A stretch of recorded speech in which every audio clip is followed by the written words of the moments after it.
I mean, I guess commies gonna commie.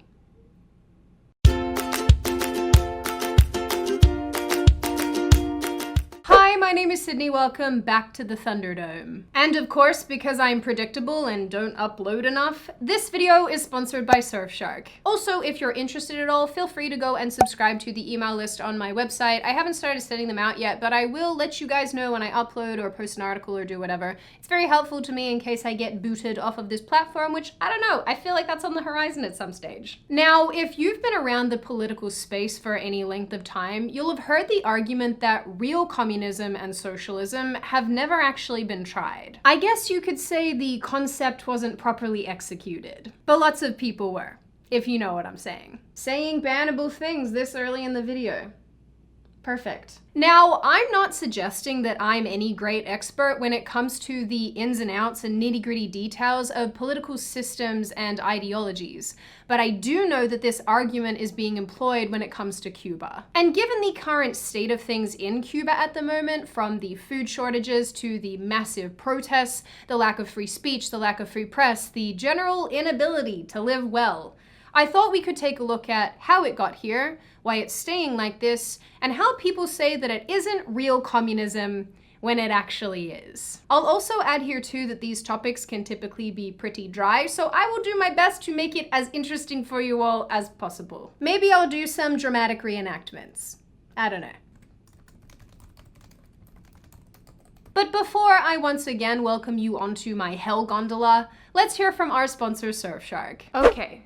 Repeat after me. Surfshark is a VPN. Surfshark is a VPN that protects your private information online. It does not have any political affiliations. And doesn't need to support feminism. And is literally a product of the patriarchy. No! Okay, try again. Surfshark is a VPN that has its own ad-free private search service. Surfshark is a misogynist. That doesn't even make any sense. No, okay.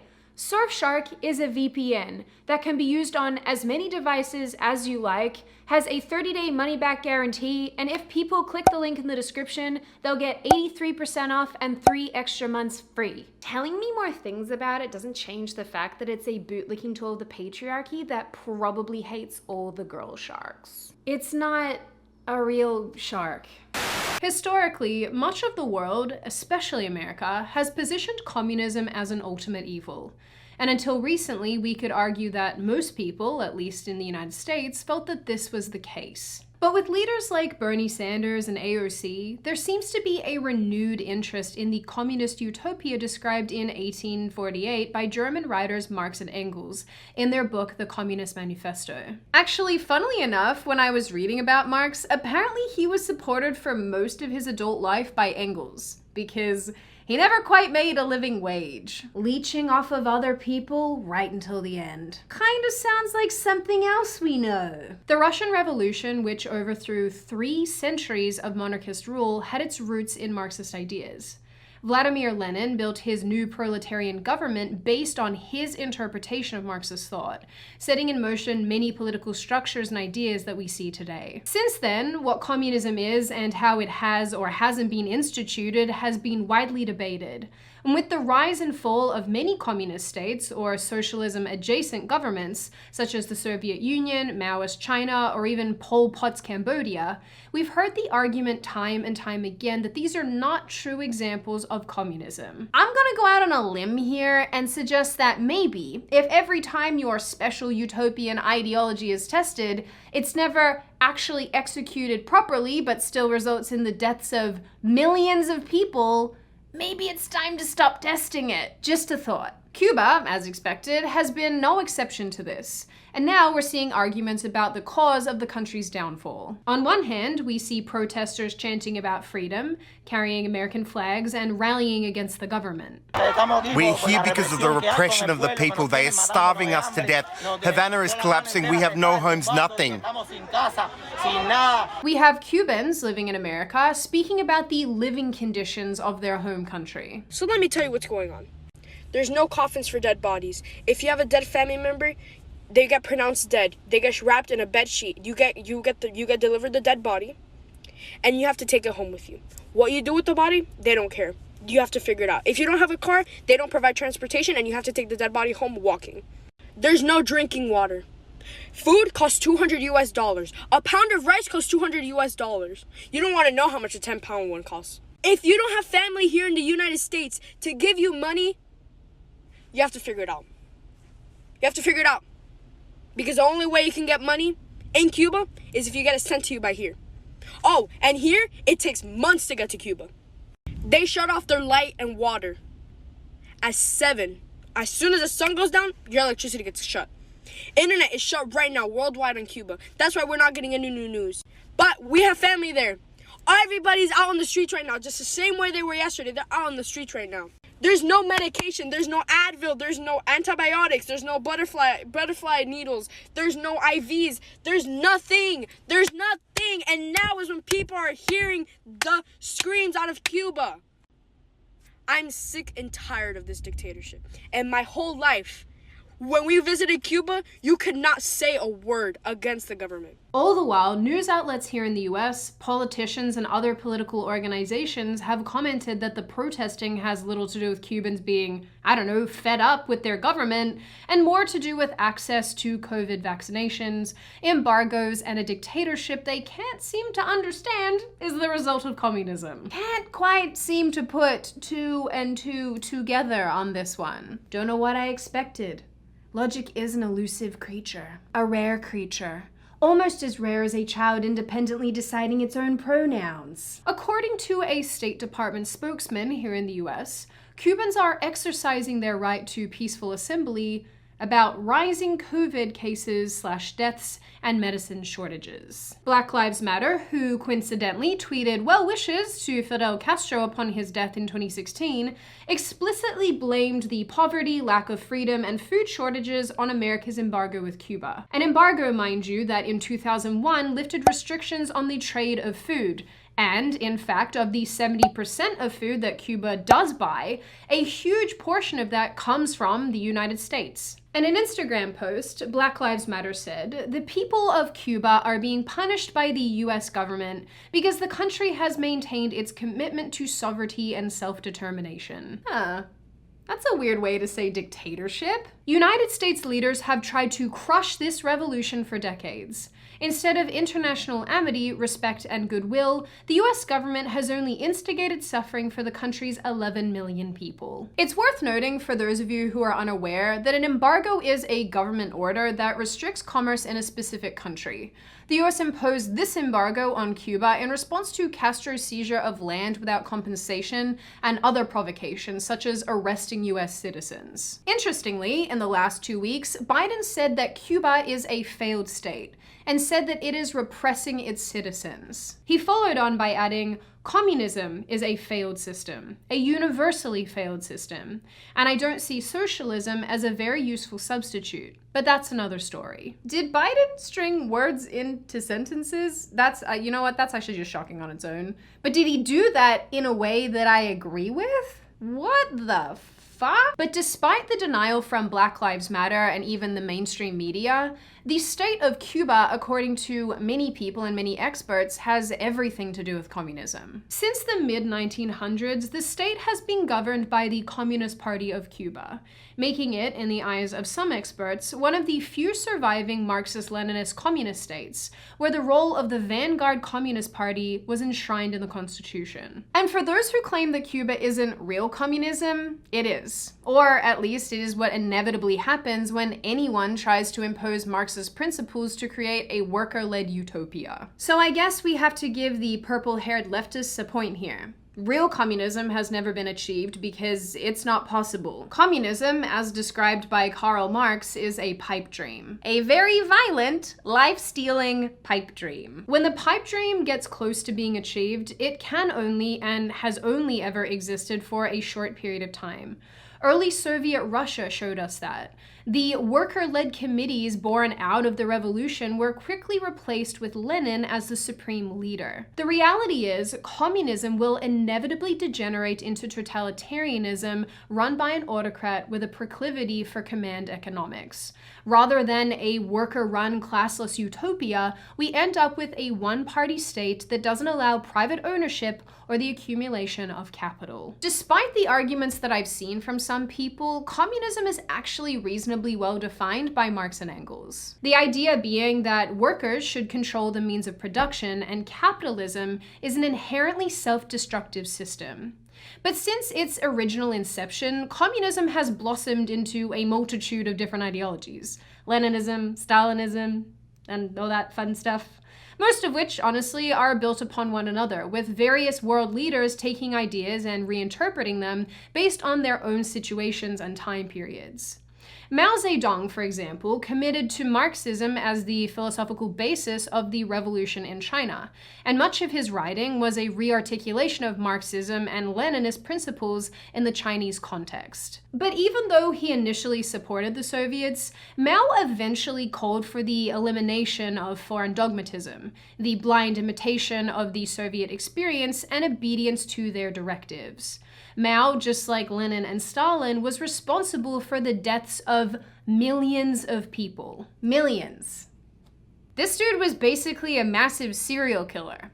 I mean, they all were, but this guy's no good. Now you're probably wondering how all of this applies to Cuba. Cuba is described as one of the last true communist states in the world, besides Laos, or Lao, I apparently don't know how to pronounce words, North Korea, and sometimes even Vietnam and China, depending on who you ask. Yes, I am aware that China is run by the Communist Party, and that the people in the People's Republic of China have very little say in the republic. But China is a whole other animal on its own.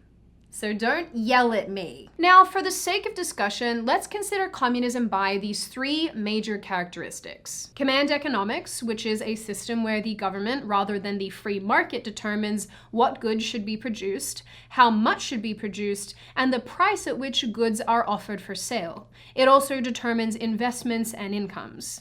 Single-party leadership, and the state owning the majority of the means of production. When it comes down to it, we may not agree on all the fine details, but with broad brushstrokes, we can more or less accept that these are overarching communist principles. So let's start with single-party leadership. When Fidel Castro assumed control of Cuba following the revolution in 1959, he instituted himself as a totalitarian autocrat, and a pretty violent one at that. The guy was pretty big into firing squads. What is with these people and mass murder? How can you have a worker-led utopia if everyone is dead? What am I missing here? In the 60 years since, not much has changed. Castro went on to be succeeded by his brother, whose name I know looks simple, but apparently I am incapable of pronouncing, who was then only recently replaced by Miguel Díaz-Canel. I have no idea how to say Spanish things, don't bully me. According to my reading, voting is possible in local elections in Cuba, but citizens are not able to vote for the country's president. Surprise, surprise. In addition to that, electable nominees must meet a series of requirements to even make it onto the ballot. You know, including but not limited to getting the okay from the Communist Party. Wow, so free and cool! This style is similar to China with Mao, to Russia with Lenin and Stalin, to Lao or Laos with Sisolith and basically like every one of its leaders since World War II. In essence, there are no elections, and the ones that exist are essentially a farce. Dissent is often crushed. When you remove democratic processes, such as legitimate elections, for example, when you remove mechanisms for leaders to change, autocrats become embedded and leadership becomes ossified. Sydney, nobody knows what ossified means. It's obviously a flower. It's not. It's not a flower. Leaders become flowers. Read a book. Ossified means becoming set, or rigid. There you go, a new word. Let's remember here too that Cuba, like its other communist counterparts, does not have free speech or free press. Jack Murphy, a political commentator, posted a series of photographs in 2019 to Twitter from his recent trip to Cuba. In them, he describes propaganda seen in Cuba, from billboards to bookstores stocking only specific kinds of books, and there being only one accessible newspaper. The internet has even been described as a thorn in the side of the Cuban government. The current president of Cuba, whose name I'm not going to try to say again because, I don't want to be bullied, was originally a fan of the internet and actually encouraged its use. But he's quickly become disillusioned with the internet, faced with its enthusiastic use to criticize authorities. In April of this year, a video went viral on social media showing a dissident artist, whose name I'm also not going to try to pronounce, being arrested in a poor neighborhood of the capital. Dozens of activists, independent journalists, and artists have complained on Twitter that police are preventing them from leaving their homes, a favorite ploy by authorities to prevent mass gatherings that could lead to anti-government protests. This would explain why, during the protests that we're seeing at the moment, the internet was quickly cut off. It's harder to assemble if people don't know what's going on. Similar to the actions of Maoists in China and the Cheka in the early Soviet Union, it's been reported that journalists and dissenters are arrested in their homes for protesting the Cuban government. Perhaps you could argue that this is just yet another symptom of a one-party state. Kind of sounds like some of the things happening here in America and Australia and the United Kingdom. Wait a minute. Now, when it comes to command economics and the government owning the means of production, Cuba has that down pat. When Fidel Castro assumed control of Cuba following the revolution, he went on a nationalization spree, taking over telecommunications, oil refineries, property held by religious institutions, foreign-owned assets, and food markets and restaurants. Private enterprise was outlawed. Cuba experienced many hiccups, which is why the government issued a food rationing program. A program, mind you, that is still in place to this day. But the state was propped up by the Soviet Union. It should be noted here too that before Castro took power, as far as Latin American countries go, Cuba was doing pretty well for itself. After the collapse of the USSR in the early 1990s, and with Soviet economic subsidies ending in 1991, Cuba felt the burn. Without Soviet support, Cuba's overall domestic production halved. Both imports and exports fell by 75% and 79% respectively. Food shortages continued, the government defaulted on billions in loans, and harvests deteriorated. My mom has often asked what happens when you run out of other people's money. I guess we know the answer to that question: death. The answer is starvation and death. Starvation, smarvation. At least they have free education and healthcare. In response to this, to limit dissent and to sustain its power, the Cuban government instituted a series of reform measures. It opened the economy to foreign investment, established free trade zones, fostered tourism, and legalized the possession of the US dollar. These efforts, for a time, helped to halt the downfall of the economy. Funnily enough, apparently the Cuban government referred to these measures as the special period of peacetime. Peacetime. Not letting people starve to death is peacetime. We're not setting the bar tremendously high there, are we? But inevitably, a communist state is still a communist state, and Cuba never really opened up politically or economically. Today, the rationing continues. The government tells farmers what to plant and how much to make, and the country is stifled by propaganda and lack of freedom. Roseanne Lake, a correspondent for The Economist, commented in a podcast recently about the state of the agricultural sector in Cuba, which is run by the government. During the podcast, she effectively outlines why this sector is so mismanaged. The government, which has crop quotas, fails to incentivize farmers. The recurring factor in the food shortages over time is the fact that, Cuba is astoundingly bad at agricultural production. You have a system that completely disincentivizes farmers from producing any surplus, right? You have the acopio system, which requires them to hand over a large amount of what they produce to the government and restricts them from selling it on the free market at meaningful prices. And so things just don't get produced. And as a result, there are shortages. But of course, the government isn't taking responsibility for all these things. They, as usual, are blaming international sanctions. Really, the issue here is Cuba's own internal embargo, the one that prevents any sort of meaningful agricultural productivity. And then you have things like, shortages of petrol, which mean that perhaps a farmer has prepared however many 1,000 kilos of tomatoes that were promised to the government that then the government never picks up because there are no working trucks or no petrol to power those trucks in order to pick up those tomatoes. tomatoes. And so of the little that is produced, a lot of it is also wasted. Then you also have a great amount of bureaucracy that further complicates things. So up until very recently, it was actually illegal to slaughter a cow in Cuba for consumption, right? They could only be sacrificed if they were very ill and towards the end of their lives. And now that is possible. And it was sort of being heralded as one of the new improvements to agricultural production, because the government obviously has recognized that this is an issue that they need to improve upon, but they're not doing nearly enough. Slaughtering a cow still requires a lot of paperwork, which, in the words of a farmer that I spoke with in Bayonne, the amount of paperwork required to kill a cow is enough to, eliminate the appetite for one. Being that Cuba, like other communist states in days gone by, has a one-party system, there's really no need for politicians to be responsive to the needs of their citizens. There are no repercussions. They can't be voted out. Well, I mean they can, but it usually requires a really big gun. Don't say it. Guy with a hammer. That's just as bad. When considering Cuba's command economy too, the government doesn't allow people to make money or benefit privately from excess labor they might put into their occupation or job. There's no incentive for farmers, for example, to produce crops that exceed their quota.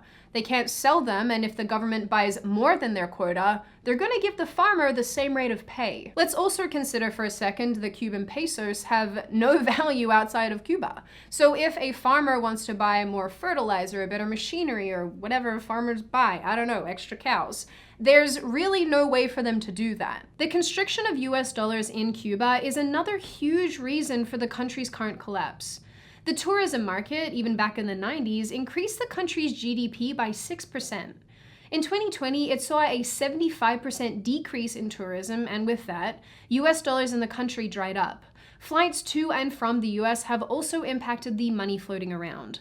Foreign capital has effectively been cut off from people, especially Cubans, going to the US and bringing money back to their family or generally into the country. So you could say that everything happening in Cuba right now was a perfect storm. Or you could also argue that all of this was inevitable. And obviously, I've left out several factors to save on time. So the main takeaway here is that Cuba is a failed state that is currently experiencing massive freedom protests because communism doesn't work. These people aren't flying flags with the hammer and sickle, they're flying American flags. They want freedom, not totalitarian subjugation. When we talk about communism, some people will say, probably until the end of time, that what we're seeing is not real communism. And they say this because they fail to understand that when it is instituted in any capacity, we end up with Cuba. We end up with the suffering of China and of the Soviet Union. It might not be real communism by Marx's estimation in a book that's in theory, not in practice, because it will always inevitably disintegrate. We will always end up with a totalitarian autocratic leader and a one-party system. And of course, a whole lot of pain and suffering. What's happening in Cuba is genuinely really tragic, and I feel a tremendous amount of sympathy for Cubans and what they're experiencing. And in my opinion, anybody in America, Australia, or many other Western countries should use these examples to take stock of what could potentially happen in our countries or what is happening in our countries. I mean, these things go on here, it's just that they're more insidious. Any country with enough undermining or with enough pressure can look like Cuba. And I have to say this because this is a video about communism, and I know many of you feel the same way that I do when it comes to these topics. If we don't want to end up looking like this, if we don't want to end up in the same situation with similar things happening, it is so imperative that we push back. It's imperative that we start pushing back, like now. Now is a good time to push back, because as far as I can see, so many of these tactics and measures are on the horizon. Yeah, it might sound hyperbolic, but I'm sure a lot of things that have come to pass have sounded hyperbolic. I don't know about the rest of you, but I don't want to be on food rations. In the end, I'm hopeful that Cubans will find a way out of their subjugation, and for the rest of us in other countries around the world, I hope that we will start taking action to make sure that we don't end up going down the same road. Now, before I open the floor to all of you, this is just a reminder that you can download Surfshark VPN using the link in the description. When you do, you'll receive 83% off and 3 extra months free. Now, I open the floor to all of you. What do you all think? Is what's happening in Cuba right now the result of communism? Do you think that it's actually the result of the embargo with the United States? Do you think that there are other factors contributing to why Cubans have food shortages or why they're so subjugated? What do you think of communism? Do you think it's a good idea, a bad idea? Do you think it can ever actually be instituted? And what do you generally make of this issue overall? As always, if you like the video, hit subscribe with the thumbs up button. If you want to leave a comment, feel free to do so, just be respectful about it. And I will see you guys next time.